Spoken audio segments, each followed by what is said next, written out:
भीमराव अम्बेडकर जिन्होंने आपको अधिकार दिया और आप उन्हीं को मानने के लिए तैयार नहीं है। आज भी आप उसी तक उसी पे चलने के लिए तैयार है। बाप मरेगा तो शराब कराना जरूरी है, तो एक कब्र में जान भी मारना जरूरी है। अगर बाप को पिंडा करना जरूरी है तो तुझे कब्र में मत का भी करना जरूरी है। अगर गया जाना जरूरी है पिंडा के लिए तो तेरे पैरों में घुघरू बांधना भी जरूरी है। अपने पुराने औकात पे जिससे बाप दादा थे तेरे, आज सब पता चल जाएगा।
सभी लोगों के बीच एक दृश्य दिखा रहे हैं जो हमारे पूर्वजों के साथ किया जा रहा था।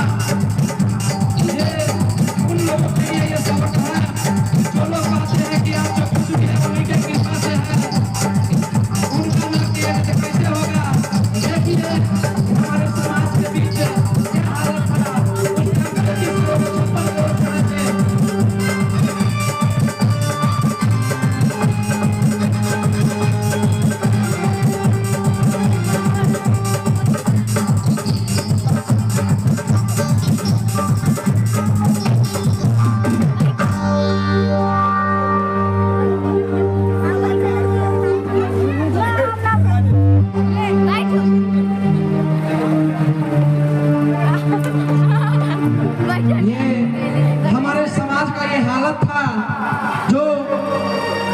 गर्दन में मटका और कमर में झाड़ू। तो गर्दन में मटका क्यों था कि या तो ये हम शूद्रों का ये गर्दन में मटका था तो थूक जो है उस मटका में फेंके, और ये जो कमर में देख रहे हैं झाड़ू, तो झाड़ू इसलिए था तो इस पैर के निशान को इस झाड़ू के माध्यम से यहाँ में सभा में उपस्थित जितनी हमारे माता बहने सभी को चरण बंदन अभिनंदन करते हैं। और वो दिल से सोचे ये कौन व्यक्ति है, आखिर ये कौन है, ये कहां से आया, और अगर जानते भी हैं हमको तो ये सोचिए कि ये भेष क्यों पकड़ा, ये किसका दिया हुआ है, आखिर क्यों। बताएं, मैंने आज मेरी बातों को थोड़ा गौर से सुनिए, थोड़ा लेट घर जाइएगा लेकिन जरूर सुनिए।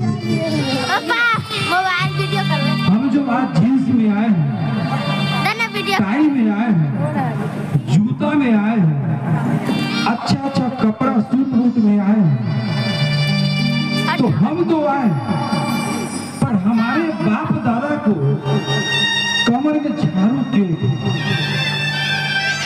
पैर में ये घुंघरू क्यों था, गले में मटका क्यों था। क्या वो इंसान नहीं थे, क्या वो भगवान को नहीं मानते थे, क्या वो अलग दुनिया के थे, वो भी इसी दुनिया से थे। लेकिन हमारे बाप दादाओं को शिक्षा से दूर रखा, शिक्षित नहीं होने दिया, गांव से अलग रखा, एक गाछी में चौर में घर जमीन दिया, टूटल फाटल घर में रहता था। हमारे बाप दादा अब गांव से दूर गाछी बिरिछी में घर बना के रहना कितना दर्द भरा जिंदगी रहा होगा उनका। आखिर क्यों? क्या हम इंसान नहीं हैं? क्या हमारे बाप दादा इंसान नहीं थे? क्या हम अलग मिट्टी से बने हैं, वो अलग मिट्टी से बने हैं? क्या हमारे घर में चावल बनता है तो पानी से, और उनके घर में क्या सोना चांदी से? हर चीज एक जैसे। ऊपर वाले ने, प्राकृतिक ने, जो प्राकृतिक ने रूपरेखा दिया, मानव शरीर दिया, एक समान दिया, लेकिन ये भेदभाव क्यों? मनुवादी व्यवस्था 1949 से पहले और 1950 के बाद। क्या 1949 से पहले भगवान नहीं थे? कोई माता बहने भाई हमको बताए, क्या 1949 से पहले भगवान नहीं थे? अगर भगवान थे तो हमारे बाप दादा के साथ ऐसा दुर्व्यवहार क्यों किए? अगर भगवान हमारे बाप दादा के साथ दुर्व्यवहार किए तो हम उसको त्यागते हैं। अगर इंसान ने मेरे बाप दादा के साथ दुर्व्यवहार किया तो उस इंसान को भी व्यवस्था हम त्यागते हैं। हम त्यागते हैं उस व्यवस्था को जिसने मेरे बाप दादा को जानवर जैसी जिंदगी दी। इतना यातनाएं, इतना दर्द चलेगा तो पैर में घुंघरू बचेगा। तो वो व्यवस्था वाले लोग सोच लेते थे इधर से शूद्र आ रहा है। जैसे गाय के बैल के गले में घुंघरू बांध दिया जाता है, किसान समझ जाता है कि इधर से आवाज आ रहा है, मतलब बैल गुजरे गया। तो इस तरह हमारी पहचान हुआ करता था कि जैसे शूद्र आ रहा है, रास्ता बदल। क्या हम इंसान नहीं? क्या हमारे बाप दादा इंसान नहीं थे? कमर में झाड़ू बांध दिया गया कि जब तुम चलोगे तो पैर का छाप उगेगा, क्योंकि पहले रोड नहीं हुआ करता था। तो पैर के छाप पर अगर मनुवादी व्यवस्था वाले के लोगों का पैर पड़ जाता तो भी वो छुआ जाता था और बहुत मार लगता था, यहाँ तक कि हत्या भी करवा दिया जाता। तो कमर में झाड़ू बांधा गया कि चले गए तो पैर का छाप मिटता रहेगा। जैसे देखिए हम चल रहे तो पीछे झाड़ू घुस रहा है और छाप वो मिटे। गले में मटका बांध दिया, कौन बांधा? ऊपर वाले ने या नीचे वाले ने, या बनाए हुए विधि व्यवस्था ने? हमारे बाप दादा को कमर में झाड़ू, गले में मटका बांधा, थूकेंगे तो कम क्या में थूकेंगे? अगर रोड पे थूक दिए, खेत में थूक दिए, तो अगर उस थूक पे पैर पड़ जाए मनु व्यवस्था वाले को तो भी जान मार देते। तो हमारे बाप दादा जब थूकते थे तो कटिया में थूकते थे और एक तरफ जाके फेंक आते थे। माताएं बहने, आज आपके बेटे सुंदर सुंदर साड़ी, सुंदर सुंदर गहना, अच्छे दिखते हैं, अच्छे पहनते हैं, अच्छे अच्छे बोल लेते हैं। ये आपके देवी दुर्गा का दिया हुआ नहीं। अगर किसी का दिया हुआ है तो 1950 के बाद संविधान लागू हुआ तो बाबा साहब के संविधान का पावर। भगवान आज भी है, सूरज आज भी उगता है, सूरज आज भी डूबता है, सारा देवी देवता आज भी है, उस समय भी था। तो जब उस समय था तो आपके बाप के गले से कटिया क्यों नहीं हटाया? उस समय जब भगवान था तो आपके बाप के कमर से झाड़ू क्यों नहीं हटाया? आपके बाप दादाओं के पैरों से घुंघरू क्यों नहीं हटाया? उसे जानवर जैसी जिंदगी जीने के विवश क्यों किया? हम आज इतना दिखाते हैं, इतना अपना पहुंच वाले हो गए हैं, पैसे वाले हो गए हैं, अच्छे लोग हो गए हैं। अगर ये सब हुए हैं तो संविधान लागू होने के बाद, और उस संविधान निर्माता बाबा साहब डॉक्टर भीमराव अम्बेडकर, मेरा क्या आप सबका रोम रोम कर्जदार है बाबा साहब। हम उन्हीं को नहीं मानते, हम उन्हीं को नहीं बनने के लिए तैयार रहते हैं। हम दूसरा पे दीवाना रहते हैं, दूसरे को पूजने में लगे रहते हैं। आखिर क्यों? माताएं बहने, बुरा न मानेंगे, बड़ा गिरा हुआ शब्द है। हमारी माँ बहनों का छाती ढकने का अधिकार नहीं था। हमारी माँ बहनों को छाती को छू करके वजन करता था, तब कहता था कि इसका बड़ा साइज है, इसको इतना पैसा टैक्स देना होगा। हकीकत है, आप नहीं जानते इसलिए नहीं मानते। हमारे माँ बहने की वो काज नहीं था कि वो छाती ढक सके, खुला छाती घूमना पड़ता था। कहाँ थे वो भगवान? क्यों नहीं उसको बचाए? क्यों नहीं ऐसा नियम लगाए कि मानव एक समान? अगर तुझे छाती ढकने का अधिकार है तो उसे भी अधिकार है, लेकिन वो व्यवस्था नहीं। हमारे माँ बहनों को छाती ढकने का भी अधिकार नहीं दिया। एक बहन मंगेली जिन्होंने हर गया कि हम छाती ढकेंगे, उस पे बहुत दबाव दिया गया, मारा पीटा गया, उसने अपना दोनों छाती काट करके दे दिया कि लो न छाती रहेगा न टैक्स देंगे। ऐसी जिंदगी हमारी माँ बहनें दी है, हमारे पूर्वज जिए हैं। और आप कहते हैं कि बाप दादा से हो आया तो क्यों नहीं करेंगे आप? अरे तेरा बाप तो मरा हुआ मांस खाता था, तेरा बाप दादा मरा हुआ मांस खाता था, मरी खाता था, माल उठाता था। तू आज क्यों नहीं मरा हुआ माल खाता है, मरी खाता है, माल उठाता है? क्यों बदलाव हो गया? तेरा बाप शिक्षित नहीं था, तेरा बेटा डीएमएसपी कलेक्टर मास्टर डॉक्टर है, इसलिए बदलाव हुआ तो कैसे हुआ? तो माता बहने भाइयों, जो भी हमारी आवाज सुन रहे हैं, सबसे मैं यही कहना चाहता हूँ, बदलाव जरूरी है, समय रहते बदलाव जरूरी है, प्राकृतिक का नियम है बदलाव।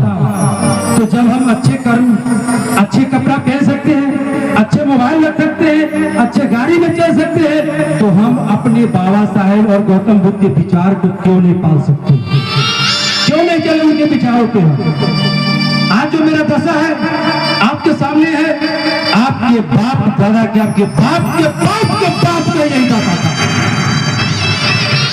कोई नहीं बचाने आया हुए, कोई नहीं जिंदगी अच्छा देने आया हुए। कीड़े मकोड़े की तरह जिंदगी जीते थे, टूटा कंडा खा के जीते थे, मरा हुआ मांस खा के समय व्यतीत करते थे। लेकिन कोई देवी दुर्गा उनके लिए नहीं आया उठ के। अगर आया तो सिर्फ चार एक ही, जिनका नाम है डॉक्टर भीमराव अम्बेडकर, जिन्होंने आपको अधिकार दिया और आप उन्हीं को मानने के लिए तैयार नहीं है। आज भी आप उसी तक उसी पे चलने के लिए तैयार है। बाप मरेगा तो श्राद्ध कराना जरूरी है, तो एक कवा में जान भी मारना जरूरी है। अगर बाप का पिंडा करना जरूरी है तो तुझे करो में मत का भी करना जरूरी है। अगर गया जाना जरूरी है पिंडा के लिए तो तेरे पैरों में घुंघरू बांधना भी जरूरी है। आज अपने पुराने औकात पे जिससे बाप दादा थे तेरे, आज सब पता चल जाएगा। जो मेरा दशा है वो देख ले, आंखों में बसा ले, आपके बाप दादाओं का ये दशा।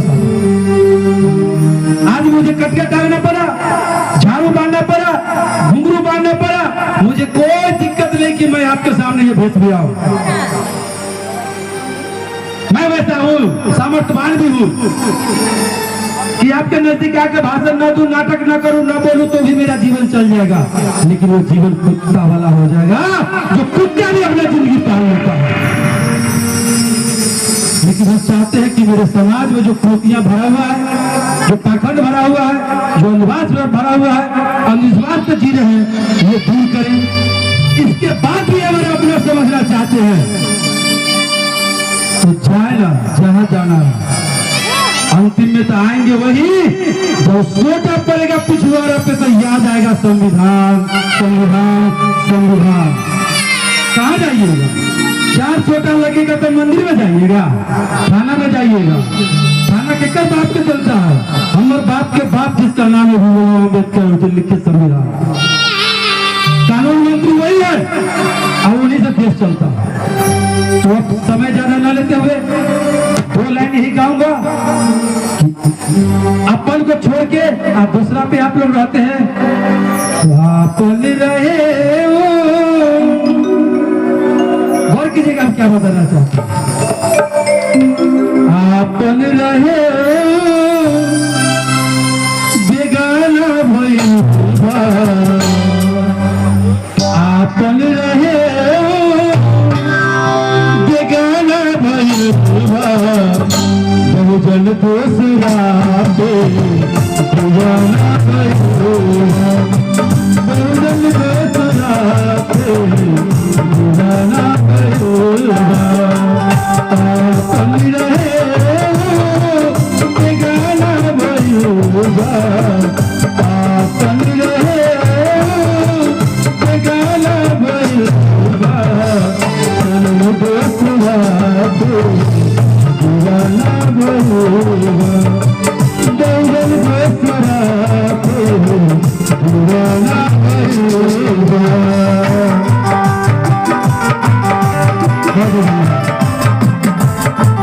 जनरल जी का मामला मालूम है, शायद उन्हें अपने बाप दादाओं का कष्ट याद आ गया होगा हमें देख करके, जो आज यहाँ से कहकर उन्हें अपनी हाजिरी दी।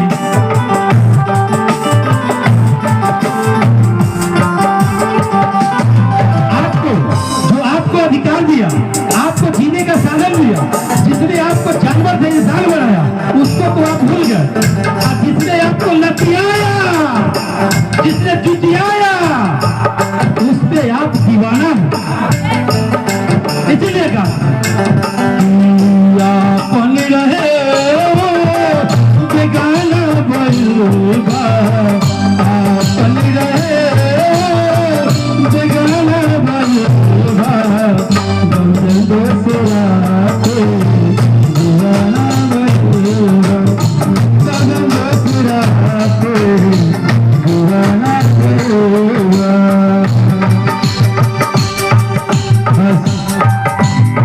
बस इतना ही कह के जाते हैं क्योंकि वक्त ज्यादा है। और माताओं बहनें, आज जो मैंने आपको कहा ये हकीकत है।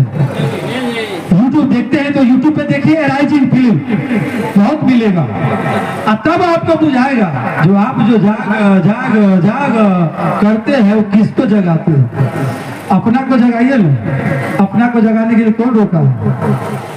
अब हम इस कथिया को उतार के आएंगे तो खाली एगो चर्चा सुना देंगे, मेरा कहानी खत्म हो जाएगा।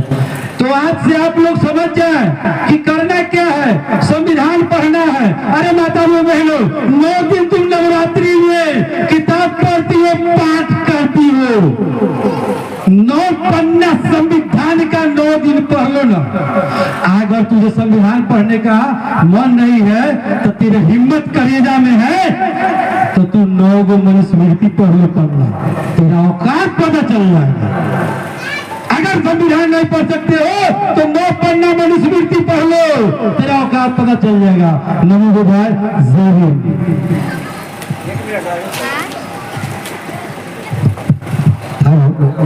बहुत बहुत धन्यवाद।